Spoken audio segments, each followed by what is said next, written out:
Last seen playing blue-black. Okay, round 3 coming up. Citrus. Sounds like a little bit mediocre against blue-black, but better screech is pretty great, and just I'm making all my land drops. So I think I have to keep this. But I'm probably like an underdog with this hand in the matchup. I'm usually an under... Oh, blue-black Tron. Okay, that's even worse for me. Though the Thraben Inspector helps.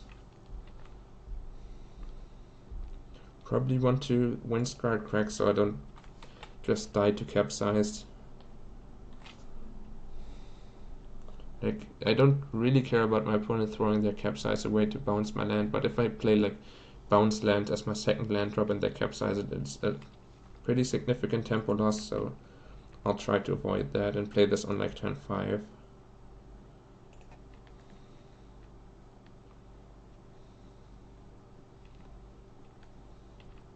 This matchup is probably even worse on average, but probably a little bit better for my current hand, because they dawdle around a little bit more in the early game and I'm actually beating them up quite nicely here.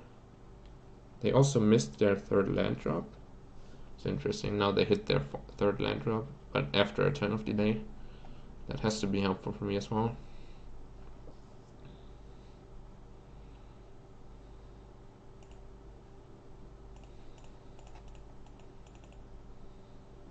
Like that they just condescend this.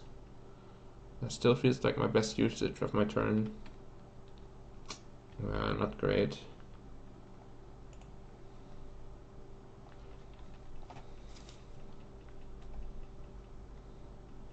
Yeah, helping them hit their land drops is a little bit annoying, but I still think I need to apply pressure and get the counter spells out of their hand. And that also makes it so that my opponent can't cast like Forbidden Alchemy or Teachings on this turn, so it's not that bad. Oh, don't Molder for me. No! Ugh. Disgusting. Okay, time for looting to save the day.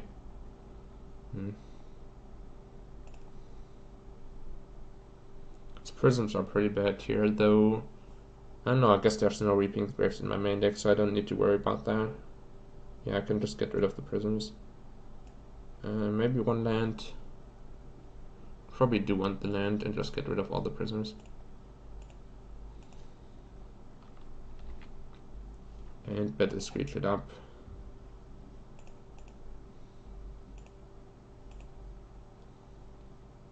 Probably bolt this down before it can get flickered. Seems alright, though I'm losing out on mana efficiency and cracking these clues by spending bolt on this right now and floating 1 mana. Just don't want them to do any flicker action. Come on, stop drawing more drifters. Yeah, the game ones against Tron are just awful. And even post-board is pretty difficult, though then this bolt would be like a Pyroblast or something that would already put me in a significantly better position. Basically the same position, except my opponent drew 2 less cards.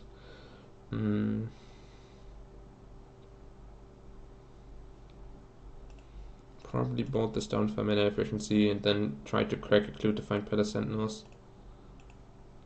Come on, no, that's the only card in the deck that really punishes me for Galvanic Blasting there, because now I could have journeyed the Moldrifter instead, even though that's attached with a lot of risk as well.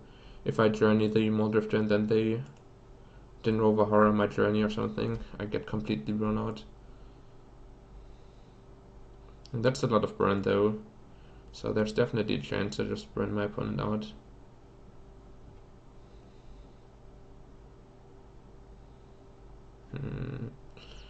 Probably the Great Furnace.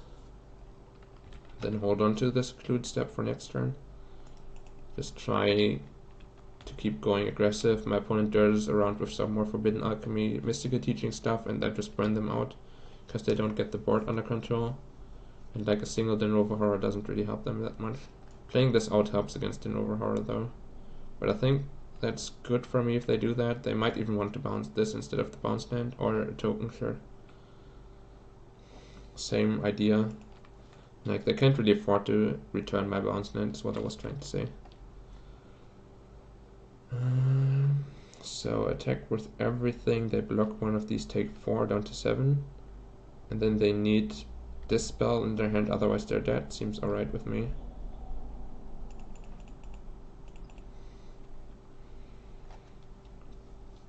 Because usually they don't run any dispel, and even if they do, they're still at a pretty unhealthy life total.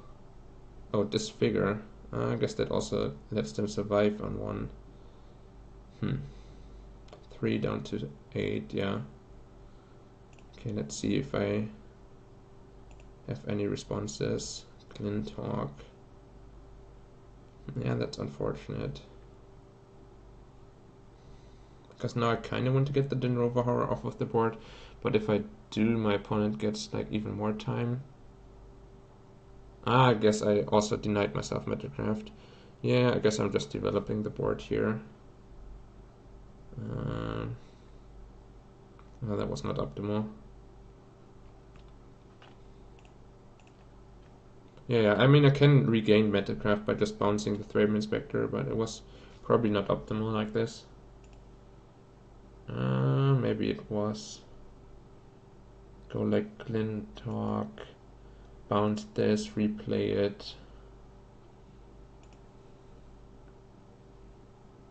Bounce it, replay it. Yeah, I'm missing like a white man that way, but I can bolt this down.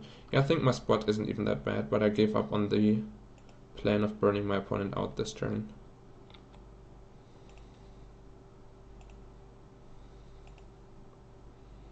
And just like bolt this down and bounce the Thraben Inspector so that I can get my Metacraft back. And then I'm still threatening to kill them next turn with Flyers plus Galvanic Blast. My opponent gets a little bit more time to do like Mystical Teachings for more counter magic, or like hit their Tron and then have Pulse of Mirasa or something. There's definitely things that can go wrong, but I'm still applying a ton of pressure. I'm denying them every opportunity to utilize Ghost Deflicker. Sure.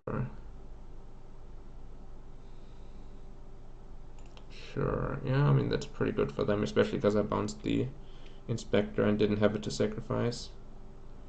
Yeah, I don't really like my spot here, but I'm still applying a ton of pressure. Palace Sentinels would still be amazing. Should sack my clue first, now that I have a second one. Sure. Strand's my worst draw, of course. Literally does nothing.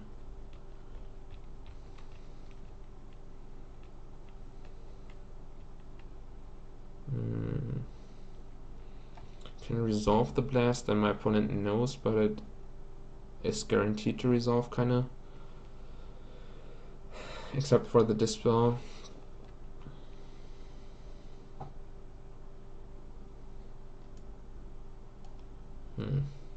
Yeah, I think so.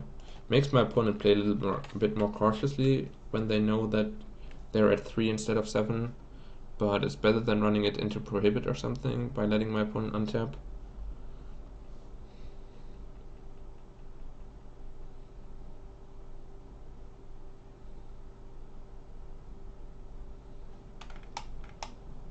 Second looting would still be amazing.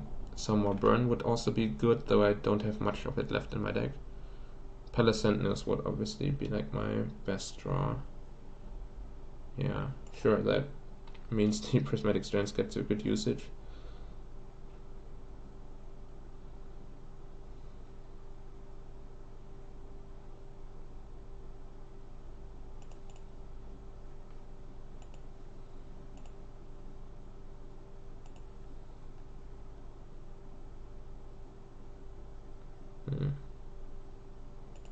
Just want to find another bolt or something here while my opponent's tapped out, though it's kind of low chance of working. Probably just better to get both the Flyers back onto the board. Yeah, because then I have like lethal in the air. Wait. Oh wait, no.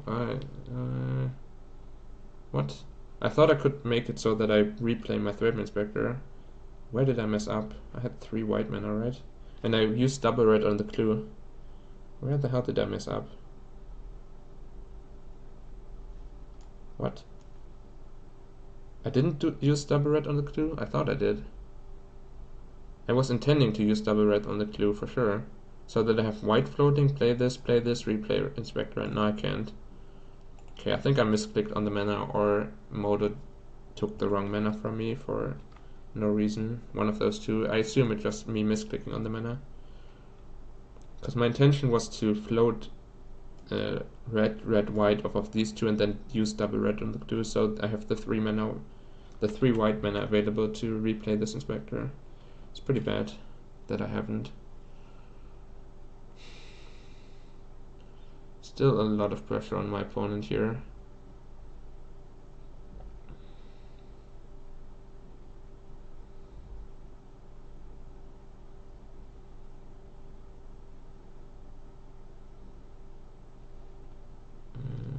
Do they have something useful to get back? I guess Disfigure, yeah. Then I don't have Lethal in the air anymore.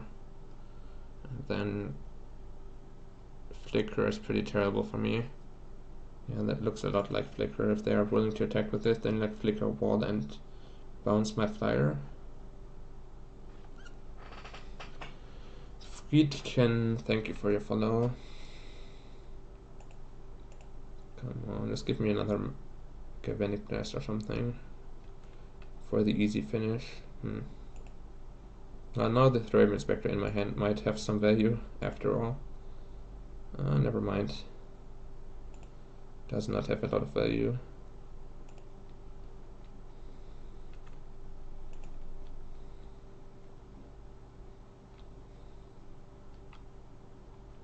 Okay, going to 2, interesting.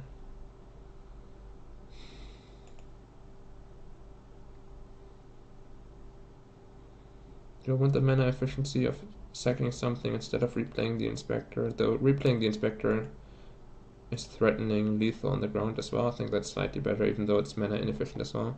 Because like I can Alchemist Viola blocker and get an attack through maybe. I mean, they can definitely prevent that from happening, but maybe they need to hold the Nova Horror back on defense for that reason. No. Well, now I can Alchemist Viola the Muldrifter to get an attack through there as well. I'm 2-0, but yeah, we're facing a pretty difficult matchup, and we were pretty close to winning in multiple spots, and now we ended up being like a tiny bit short every time, and now I'm in a pretty tough position where my opponent seems to be drawing out of it. Pretty much dead on the spot to Ghostly Flicker.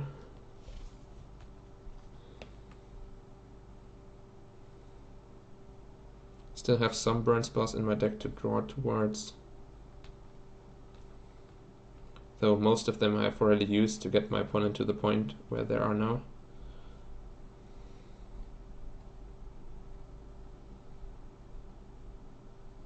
They're gonna be interesting.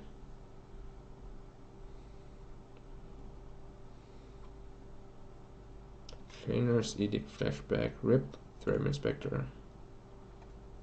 Okay, I think I like where that is going, because that was a pretty weak turn.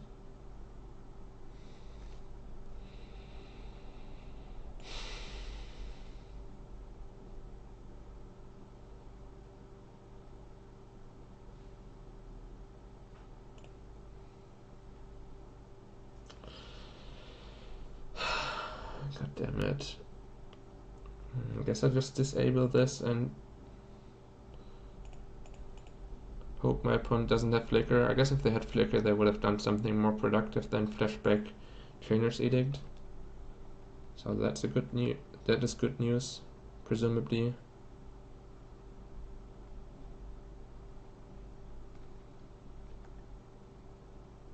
Can't really beat a Flicker anyways, but like this might be a little bit wasteful if they just like Doomblade my Skyfisher now. Come on, just die. Okay. Well, that keeps them alive. It's also pretty wasteful for my opponent, but giving them another turn and now I no longer have a wild to work with is definitely not great. Did play my land? Sure. Pretty scary spot, because there's a ton of top decks in my opponent's deck that just end the game in their favor. Only a few top decks in my deck that can end the game in my favor. And many of them don't work anymore if my opponent just draws like a Prohibit or Condescend.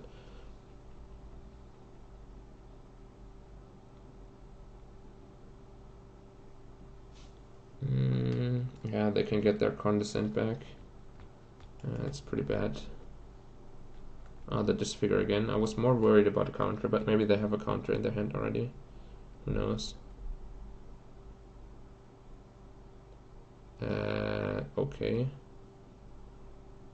I guess they can flashback Chainer's Edict. Do I want to pro-green Prismatic Strands now to... pro-green, pro-blue of course, to save myself 7 damage? Seems alright. Seems like a useful spot to do that, and then I still hope to draw a burn spell. Seems like they will flash back Chainer's Edict here, get rid of the Skyfisher, and then they're tapped out and I get 2 more draw steps for burn. Do I have a Faithless Looting left? I don't think so, right? Nope, flashed them back already.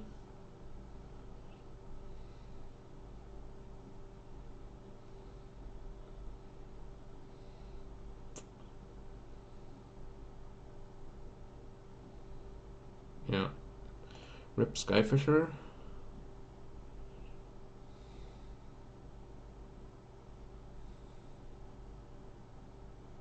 No point in attacking for them. Come on, Lightning Bolt.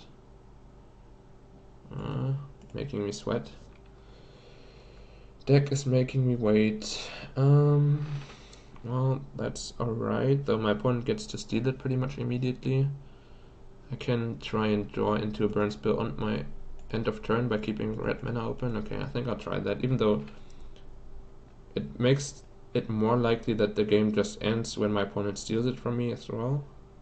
Oh my fucking god. Yeah, I already played a looting and flashed it back, right? Yeah. Oh no, there is a looting. Damn. Well, I still think I like this line, and then the next turn I flash the looting back. They can Bojuka block me now. Haunted Fangraph. Okay, don't really care about that. Yeah, there was a looting. I also flashed one back. Yeah. So next turn I get another 3 draw steps at a burn spell, though my opponent gets a ton of draw steps here for a counter. Preventing attack from Moldrifter means they have to attack with both, but it doesn't really help me that much. I think I just stopped the Nova Horror attack, so I take less damage. Metalcraft shouldn't matter for me. The mana efficiency of sacking this could matter. Yeah, they get to be the Monarch now, though. They get 4 cards in hand to find a counter. Pretty tough.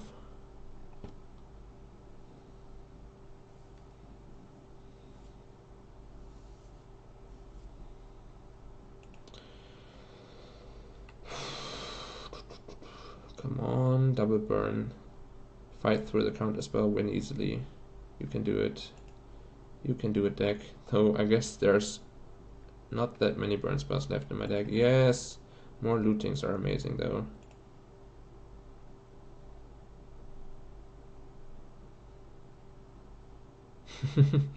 Maybe not. Maybe not that amazing.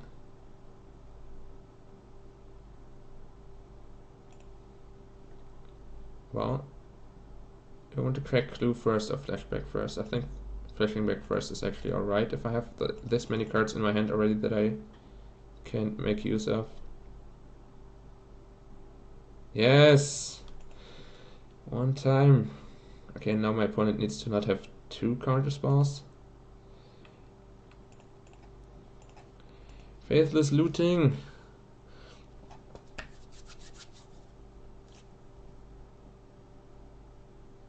Ghostly Flicker, their life gain. 2 life gain ends. Okay, I think I have responses.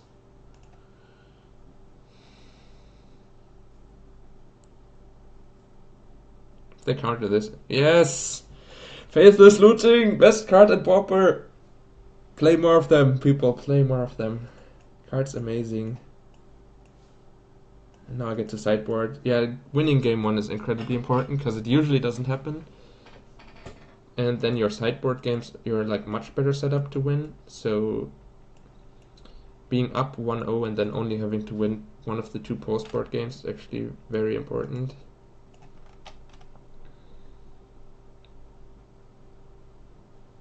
Though I think now I'm cutting down a little bit on burn because we're more on the plane of out-controlling them with Pyroblasts actually.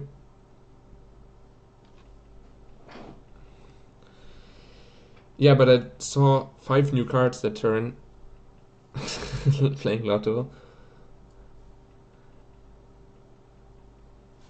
You can't put Faithful Tilting in your deck in Lotto, I think. So it's harder to get there.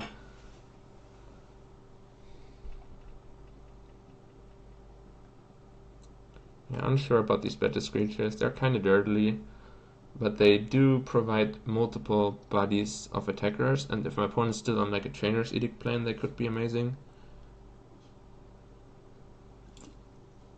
I think I'll try them out over having more Lightning Bolts. Uncertain about these Core Sanctifiers. Core Sanctifier might be better than the 4th bolt even, because you can occasionally pick off their Boros, not Boros, their Dimir Signets. I assume they have like one Pulsive Rouser somewhere in there, and other than that they're just blue-black, but I should check their deck list from like 4 days ago, which I assume is the league deck list. Let's see. Blue-black. Oh no, they seem to only be playing blue-black. Moment of Craving, Crypt Incursion, 1 Vincar's Justice. Not a lot of ways of dealing with the tokens. 1 Echoing Decay to search for. Death Denied. Oh yeah, that was the deck list where I said please play Reaping the Graves over Death Denied, because double black is pretty bad on this mana base.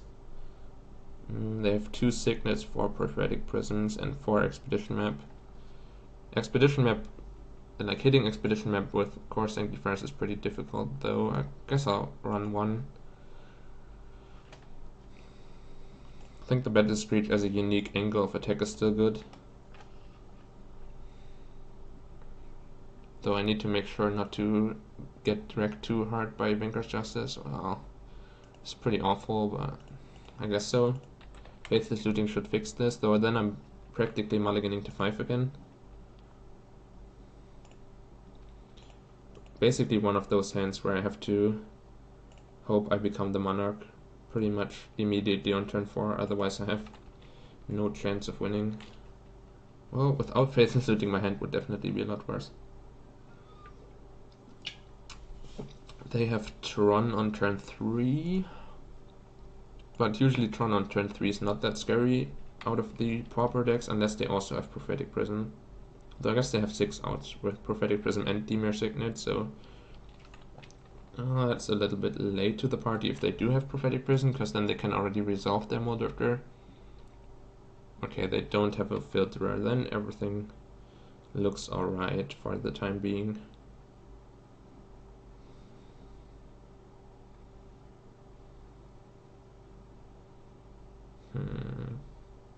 Yeah, I think I want the tapped land in play, so I have the out of top decking Palace Sentinels.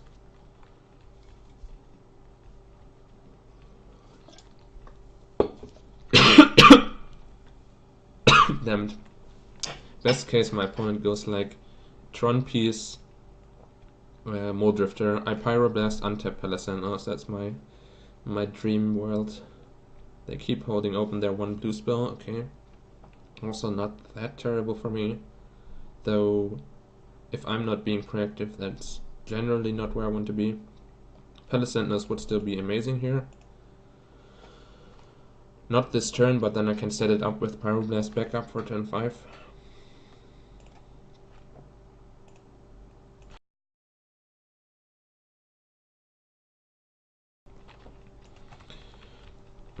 Alternatively, I could have flashed back looting this turn, but I think I still want at least one of my lands, so I didn't have 2 things that I was comfortable discarding. Teachings, yeah, that's pretty bad for me. Have to let this resolve though.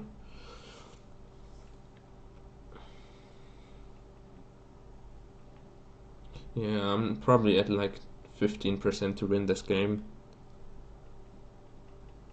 Somewhere in that range. Forbidden Alchemy. Okay. At least they're choosing like a slow card advantage oriented approach to the game while they only have 1 blue mana to work with. So if I top deck Palace Sentinels here, I'm still probably crushing them. Ah, god damn it. Okay, time for looting to save the day once again.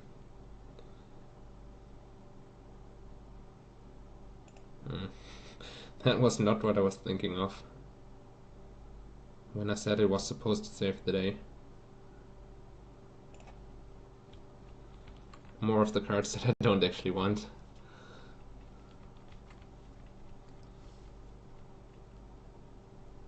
Because my opponent's draw was pretty weak in the fact that I could have resolved anything I ever wanted on all of these turns, because they only had 1 blue mana to work with. So I cast something proactive, they cast 1 counterspell, I Pyroblast back and it resolves. They have no way of fighting back. And now my opponent is likely going to find either like a filter artifact or a second blue source or something pretty soon, and at that point I'm just completely locked out of the game, because they've created so much card advantage that their hand is full of reactive cards that they were unable to cast previously, or full of proactive cards that just wreck me, like Moldrifters and Mnemonic Walls and all that. Yeah, now they can cast like Moldrifter or Wall, and I can't really Pyroblast back. I probably have to Pyroblast back, but then I'm very reliant on my opponent countering. I mean, they will counter back, but then I need to top deck something good on my turn, otherwise I'm not taking advantage of the turn where their blue is tapped out. I can take out my opponent's Signet here, but like I really need like a Palace Sentinels here so that I can Galvanic Blast down the Moldrifter and become the Monarch.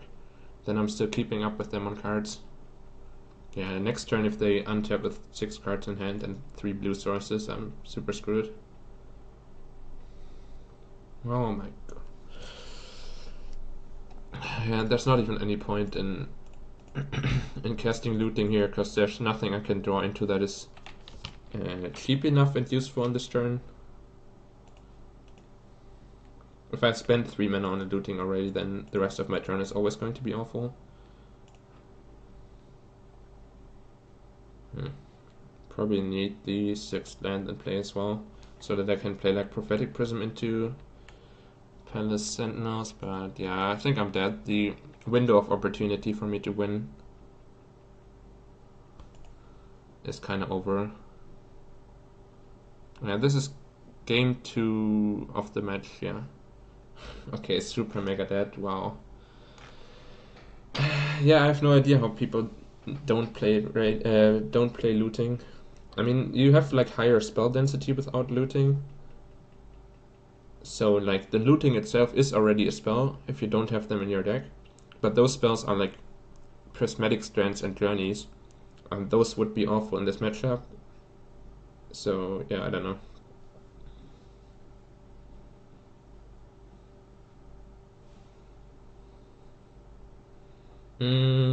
Probably right about now.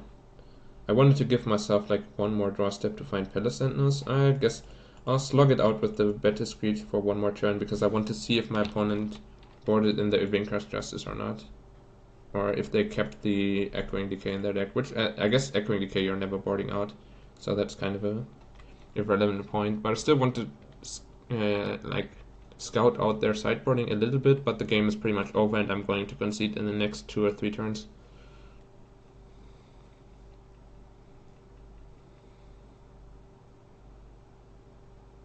Yeah, but this deck does have a card advantage engine.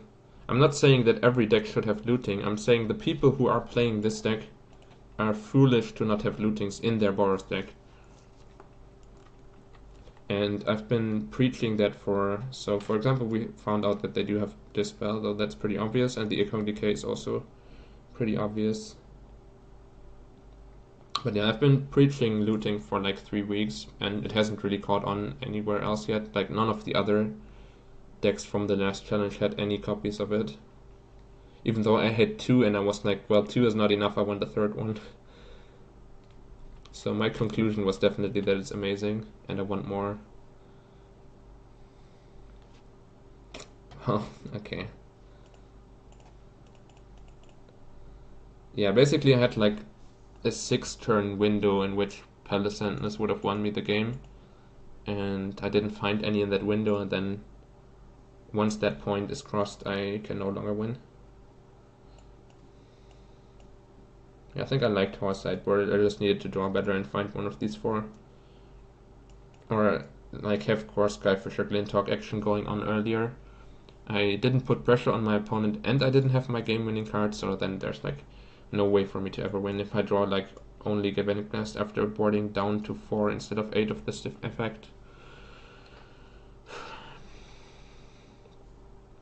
Yeah, basically my entire draw was lands and Galvanic Blast, and those are the worst part of my deck. Now, obviously lands are an important part of every draw, but I don't really utilize the additional lands when I don't have Palace Sentinels going.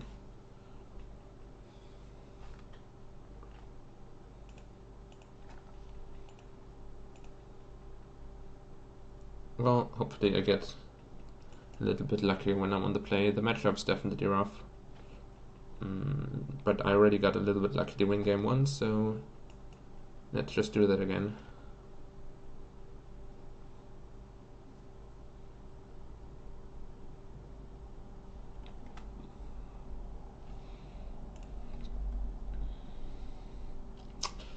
Okay, this looks like a keep. It even has our 1-off useful in the matchup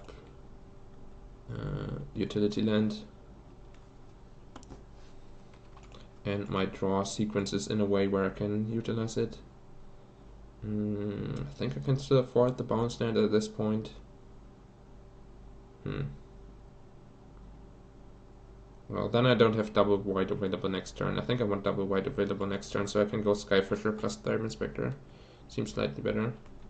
If I bounce that, I only have red, red, white instead of white, white, red. With the Great Furnace. Okay, I would have had it, but I had to top deck.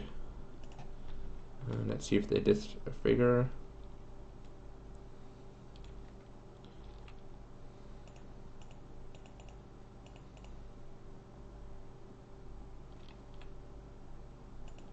Now I can keep playing around cap size a little bit by not running out the bounce land yet. And then probably next turn is my bounce land turn. Unless I get something useful to do with the Bazooka Buck, which seems very unlikely. Tapped land, that's also nice. Because now it's difficult for my opponent to condescend me for any kind of value. I'm kind of resistant to Echoing Decay as well, because they can only kill my Thraben Spectre here.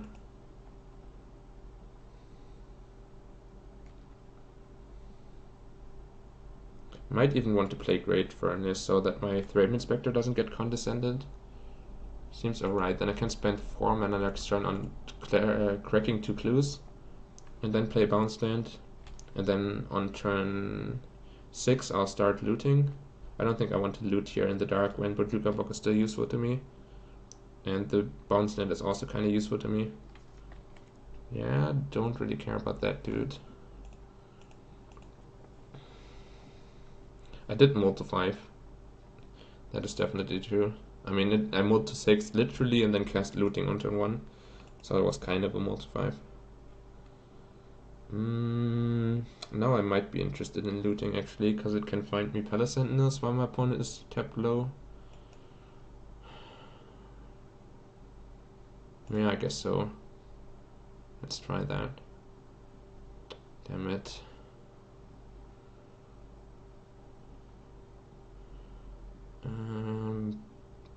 Play Bounce Land.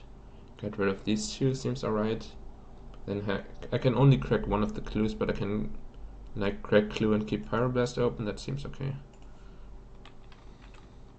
It works out a little bit worse for my mana this turn, but a lot better for my mana the following turn, because I can hold on to the bounce land. Also goes better with the flashback of looting. Yeah, these are the types of game states that I like, where I'm ahead on the board with flyers. None of the removal really interacts favorably here. Trainer's Edict is covered, these survive Echoing Decay and Disfigure, and my opponent doesn't even have Tron pieces here. That one's kind of closed. Like, usually your Pyroblast is only there to counter Moldrifters, but this kind of opens up my opponent to Dispel very effectively, and they're also discarding to hand size here. I think I'll actually let's trick with the clue to see if we can find an answer. No, I didn't find an answer. Okay, then let this resolve. It helps them make their land drops, that's the big downside, but then they only have 2 mana after, so I only get punished if they find a Signet. Otherwise they're just discarding to hand size, and I have this open to force my own spells through. Yeah, him having 0 turn piece is definitely good for us, I agree. Yeah, I think holding on to this is alright, and if they ever like hard cast a Moldrifter, I can still try to Pyroblast later. And there's a Teachings for my Boudreauka Bug to eat up. Once again, I think I prefer cracking my clue first to see where that gets me.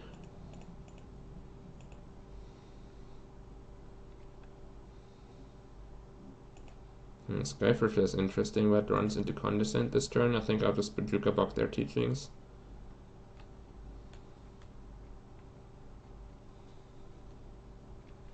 Yeah, definitely. There was a reason to fight over it, but I just didn't want to run into Dispel when it's super favorable for my opponent that turn. And these extra lands can be cashed in for Faithless Looting in the next few turns. Faithless Looting MVP. Yeah, it just felt like their turn can very easily be Moldrifter, Dispel, make their land drop, and then it isn't really a downside for them. Not sure. They were definitely up. Like, if the Moldrifter gets countered, it would have been amazing for me, I'd agree. I just felt like I was making my opponent's life too easy by fighting on that turn when they can't really do anything else with the mana that they have left over. Also means that they don't have to discard to hand size after it resolves.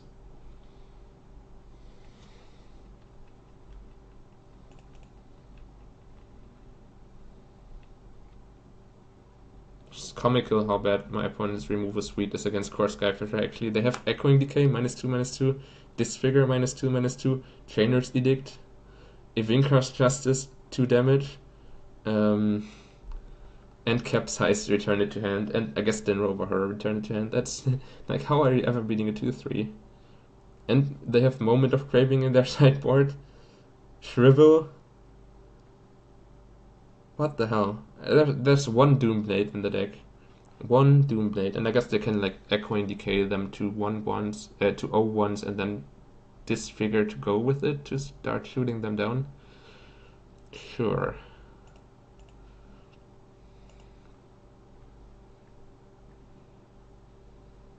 Yeah, like, how do you build your control deck in a way that can't beat Core Skyfisher on the board? What the hell is this? Condescend for 4?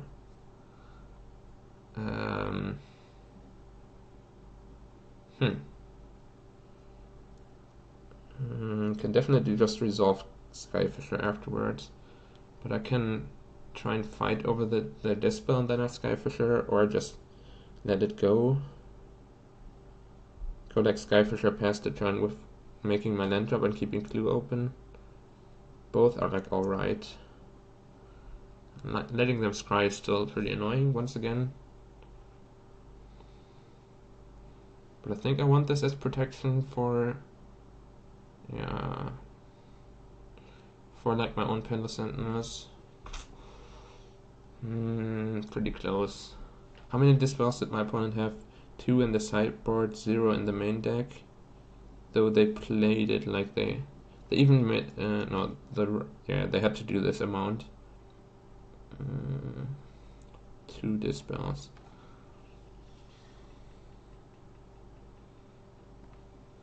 Yeah, I guess. The reason to hold, okay, that worked, that's amazing. Amazing.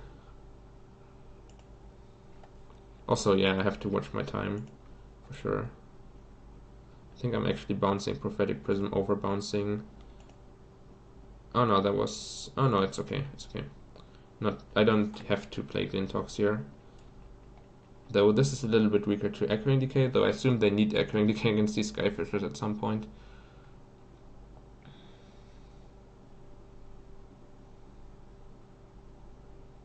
It's Muldrifter time, I guess, or Dinrover Horror time. Neither of which I really mind. Nice. Yeah, Faithless Looting, quite a good card. Quite a good card if that wasn't clear from